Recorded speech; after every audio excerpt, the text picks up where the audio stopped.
welcome to the Caspian Podcast, the podcast of the Caspian Post, with me, Mark Elliott.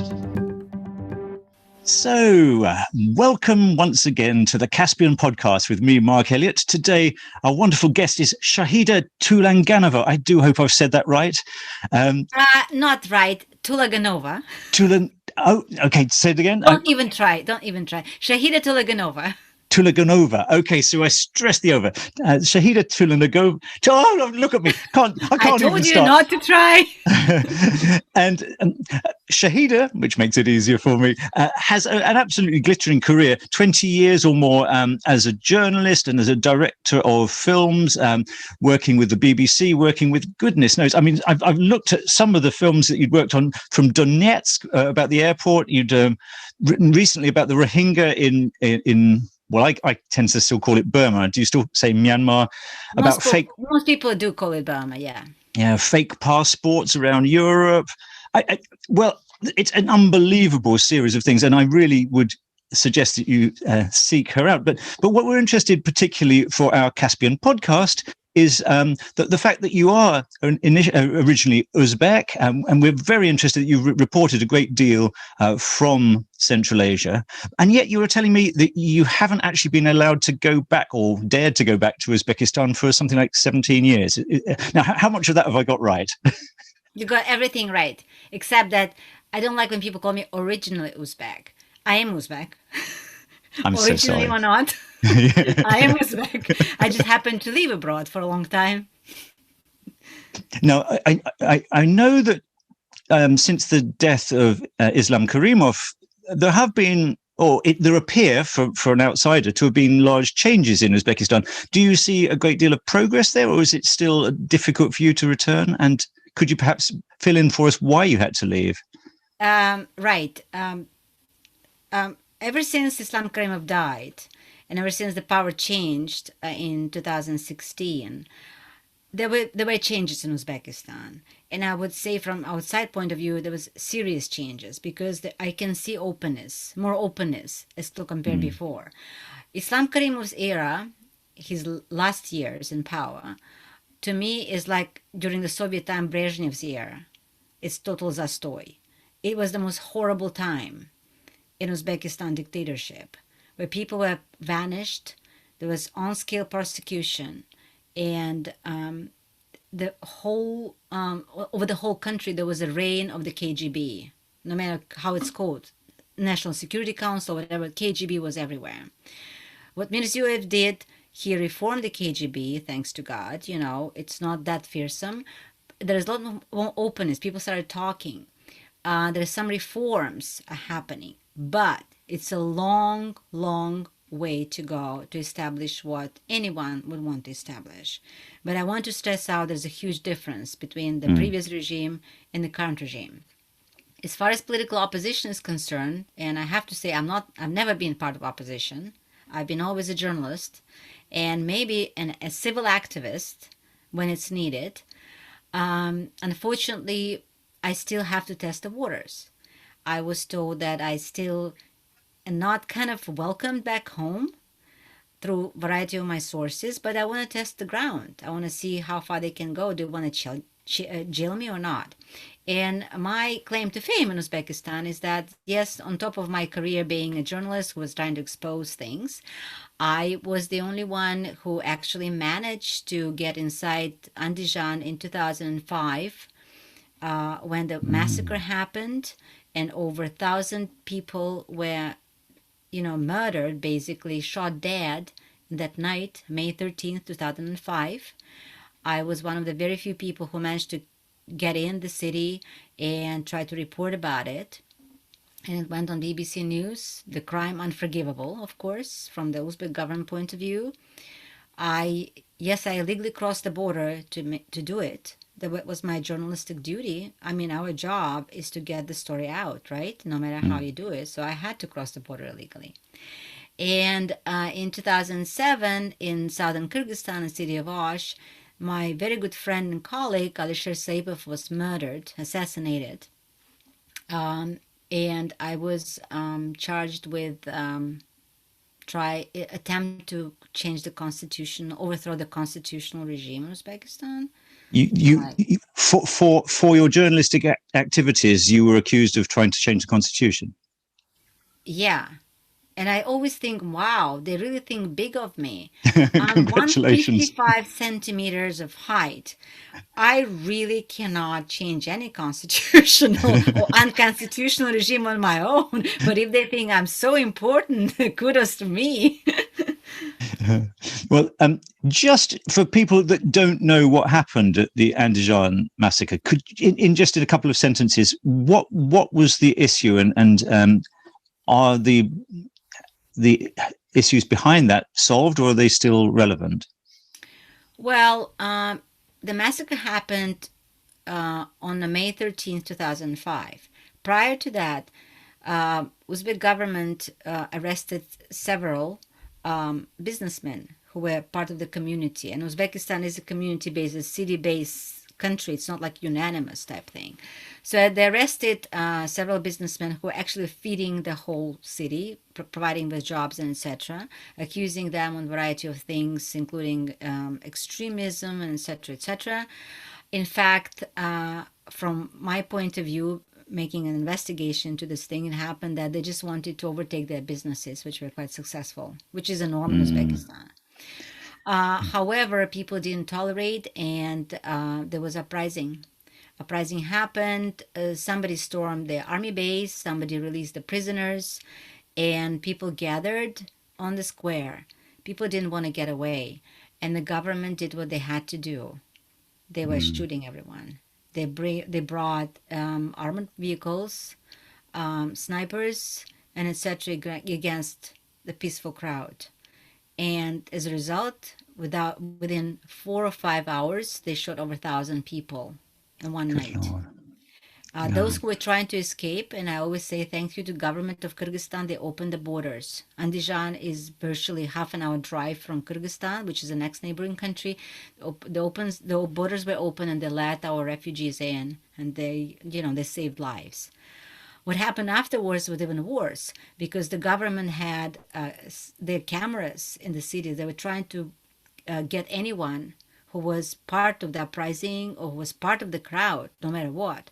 So I suspect that a lot of people were killed after the massacre. Oh, I see. In detention centers. Unfortunately, so many years on, no one was persecuted, no one was punished. And even the new government of President Mirziyoyev is saying that we will do something. Nothing has been done. Why? Because the same people who are in the government now, and President Mirziyoyev was a first prime minister in the government of President Karimov, they don't want to go open. Yes, it can be. Perhaps it's a little difficult for them to go back. Now, a little bit later than that, I noticed that you had been doing a speech at the Frontline Club with Craig Murray. And for people that might, I think this book, you can see a fairly well-thumbed copy of Murder in Samarkand, which that was our British ambassador, as I remember it, writing about all kinds of what sounded almost unbelievable human rights problems and some quite gruesome things. Now, I think at the time that came out, there was almost a disbelief that was really happening. But you, I think you either know or have at least spoken with Craig Murray. How much of that is a fair representation of how things were in the sort of, this is about 15 years ago, admittedly. I think he was one of the very few honest ambassadors who actually broke the story, who actually told the truth, which is not his diplomatic duty, of course, because we know how diplomacy works. Yes. But there was always, I understood the battle between a diplomat and somebody who is going to be standing and watching what's happening, being a diplomat and covering, and somebody who is actually willing to tell the truth. What's happening in Uzbekistan was unbelievable. Was cooperating after 2001, the Twin Towers thing, and cooperating with renditions and torturing all these potential suspects in potential terrorism crimes. Uzbekistan was always part of it. And inside Uzbekistan was happening horrific human rights abuses. And I think that the scale of these abuses we'll only find out much, much later, maybe decades later, to what extent former President Karimov's government was willing to go to persecute people for mainly for paranoia, corruption purposes, and etc. But the Now, problems they have created for the future of Uzbekistan are absolutely enormous. now of course, perhaps the other for people not familiar with the Central Asia, one other thing they may have heard about is the disaster of the ecological problems of the Aral Sea, which in turn, as I understand them, sort of lead back to the cotton production mainly in Uzbekistan and perhaps in Kazakhstan as well. Now, I had read that the Aral Sea is making a slightly tentative recovery. Do you have any information about that? And do we have any source of hope there? I'm looking for hope, actually. The hope is there. Aral Sea is divided between Uzbekistan and Kazakhstan. What we call the big Aral is in Uzbekistan. The small Aral is in Kazakhstan. The Kazakhstan Aral, small Aral, is recovering. Yes, there is fishing. Fishing is back, and you see the fish and the birds and everything else. Small Aral is recovering. Big Aral is dead, and will always be dead. There is no You think absolutely there's hope. no way back for that? Absolutely no way back. Because Uzbekistan is still heavily dependent on cotton production. Cotton is a very water orientated plant, and unless this is changed, big Aral will never get back. And we're heading now to a bigger problem of Uzbekistan because agriculture is not diverse, and the government still hopes heavily on the cotton production. We're seeing the reduction of water resources, and because the government, not only in Uzbekistan but in whole Central Asia, they are not that flexible to adapt to the new realities. They're going to be less water. They're not changing anything in agriculture sector, which is a big problem ahead.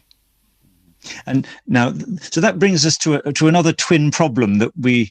I know just this week there have been clashes between Tajik and Kyrgyz people in the Bakken area, which is in the sort of western claw of Kyrgyzstan, around the Voruch exclave. Now, if people really need to have a look at a map of the Fergana Valley to realize just how complicated all those borders are, and this is something that's been left by the Soviet period. Now, I have to say, when I was traveling back in the 1990s, what was great about Central Asia, it was early 1990s, and they hadn't really yet put any borders in place. So I remember I once took a train all the way from Bishkek in Kyrgyzstan to Osh in Kyrgyzstan. Now, we crossed 9 borders on that train.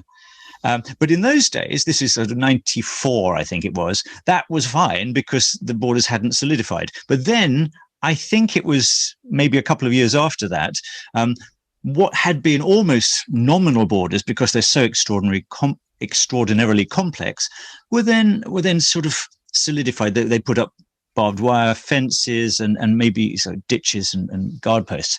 So now what I gather is that things may be starting to go the other way and slightly relaxing, but those are very heavy borders. So what we have, I gather, are complex borders, difficulty to cross, and then added to that, the problem that it's not only people crossing borders, but the way that the water crosses borders.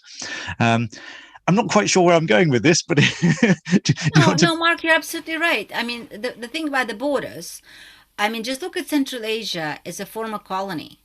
We've been Russian's colony, empire of Russian colony, and Russian or whatever Soviet people, they divided the borders, just like British did in Africa, in Middle East, in Asia. That's how it's done. We never had any borders. We had some entities, but the borders, people came, decided to draw the borders, and if you look at Central Asia borders, they're bizarre. The border Yes. with Uzbekistan's got one line and then some weird shape, and then, oh my God, leave alone Fergana Valley, the most complicated part between three countries, Mm. Uzbekistan, Kyrgyzstan, Tajikistan, is extremely complex. So thanks to Russian colonialists, we have these borders. Now we have to live with them after after the Soviet Union collapsed. Now what do we do? Um, Forget about the borders. They can be demarked, demarcation, delimitation, all these nice fancy words. We have one common problem in the region: the water. The water Mm. comes from the mountainous areas, Kyrgyzstan, Tajikistan, goes all the way up to Central Asia, to Uzbekistan and Turkmenistan. We all feed from one water source, pretty much. The region is entirely, mostly agricultural. We need water. However, the climate change, there's going to be less water, less and less water, and we see that. The disappearance of the big Aral Sea was one of the main things which happened in last century to say to us, hey, there's going to be less water. Nobody Mm. paid attention. Now what we see between this skirmish, that's a horrible thing which happened between the Tajiks and Kyrgyz and Batken area, was about the water, because one side is accusing other side of using water more than they are entitled to, and Mm. that happened in over 100 people injured and 13 deaths, and what we know, and a lot of people being displaced. And I'm telling, this is just the beginning. They're going to be water wars unless there's understanding between all five countries of the region that we have to sit down and decide how we distribute the water resources, because we cannot look into former Soviet agreements which were drawn during the Soviet times. There was a different situation. Sit down, look to the truth in the eye and say, okay, this is not going to be enough. We have to totally redesign our agriculture schemes, irrigation schemes, and see what we can do together. Otherwise, we're just going to kill each other. Yeah. That's well, uh, as I say, what we're always looking for is hope. And one sign of hope was that this week, I know that the regional heads of the three main concerned regions in Tajikistan, Kyrgyzstan, and Uzbekistan were at least meeting. But I guess what we need really is that at a countrywide level that there's a lot more cooperation. And We how? don't want any meetings. There is nothing coming out of the meetings. Oh, I see. Tajikistan at the moment is a chairman of organization for the KBE, of Security Council within the CIS, former Soviet Union countries. And what happens? They're bringing heavy artillery to the border dispute. Come on, this is an Really? act of war in our war reporter. In any other circumstances, this is an act of war. You do not bring the artillery and armored vehicles to sort out the border, the issue with some water resource. That doesn't happen. This is wrong. So there are no mechanisms to work it out. And my worry is that you cannot just put this issue under the carpet like we always do in Central Asia. We all have a lot of ethnic issues, but ethnic issues is one thing. Fighting for a vital resource for living is another thing. So I do not believe in any sort of meetings, because these countries are governed by pretty much either dictators or autocrats. There's no democracy. There's no democracy in any country of the region. So how do you solve this problem? There is no independent voice. Everyone is afraid of expressing their opinion. Like today I was speaking to a friend of mine from Kyrgyzstan. I was like, look, buddy, not young generation already, middle-aged generation, we have to step in and say initiative group just to talk about the bloody water. Oh, let's talk about it later. Later when? There was a big disaster now in the region happening, which affects all of us. Because no matter how you look at it, Mark, in Central Asia, we're one family. Even Tajikistan, though not part of the Turkic tribe, they're still part of us. We've always been together. This is our common problem. Back in history, people were resolving this problem by talking together, understanding. So why now we have to pretend this is my country, this is my country? No, this is our land. We have to talk about how we live on it. They don't get it, especially when you have a dictatorship in Tajikistan, for my God, which robbing the country for so many years.